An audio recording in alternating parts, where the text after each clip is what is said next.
сценарийін отырамын. Мына суретте не көрсетілгенін кім айтады? Юлия айта ғой. Бұл суретте қазақ елінде түсірілген фильмдер кинолентадан көрінеді. Өте жақсы. Қазақфильм киностудиясының көптеген қазақ киноларын түсірген.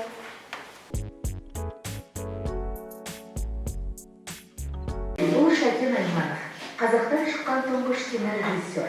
Ол қазақ киносының қара шаңырағы қазақ фильм киностудиясының негізін қалаған.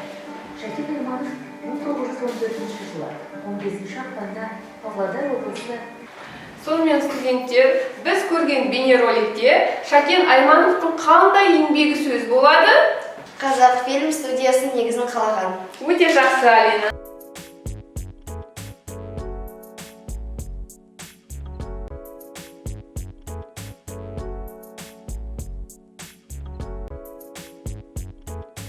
Жаңа сөздер: хас, шебер, мастер, кейіпкер, персонаж, сомдау, играть, мазмұн, содержание, өнер, искусство, негізін қалаушы, основа.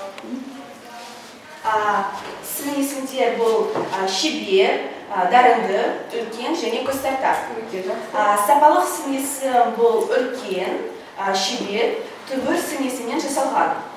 Дарынды, көзтартар бұл қатыстық сын есім, және дарынды сөзі бұл д жұрнағымен арқылы жасалған. Өте жақсы, Вера, жарайсың. Саған кинотеатрға билет. Мәтінде қазақ киносының атасы Шәкен Айманов туралы айтылған. Оның еңбегінің бағаланып түрлі атақ дәрежелер алғаны көрсетілген. Өте жақсы, Настя, жарайсың. Ала қой.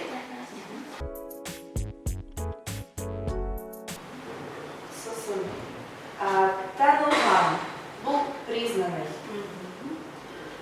Биік белес, высокий результат. Шеберлік, мастерство. Сәлем, Настя. Сәлем. Бүгін ютубта кино өнерінің жұлдыздары туралы фильм көрдім. Голливуд жұлдыздары туралы айтылған ба? Құрметті Мұрат Вишан, сіздің «Оян» қазақ фильмінің маған қатты ұнады. Алаш қайраткері Міржақып Дулатының өмірін, қазақ халқының ауыр тағдырын шынайы түсірген білгенсіз. Алдағы уақытын сізге шығармашылық табыс, жаңа идеялар тілеймін. Өте жақсы.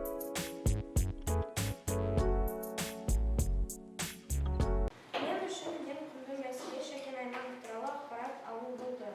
Мен топта Вероникаға көмек беруге, бүгін Қазақфильм киностудиясы кинолар туралы білім алдым. Сонымен студенттер, біздің сабағымыз аяқталды.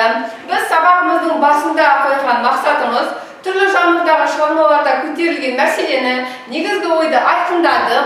Мәтіндегі негізгі ойға қатысты өз пікірімізді, көзқарасымызды айттық, дәлелдедік. Оқылым мәтініне сүйеніп біз диалог құрастырдық және сын есімнің жасалу жолдарын білдік және оны мәтін құруда орынды қолдандық. Солай ма, студенттер?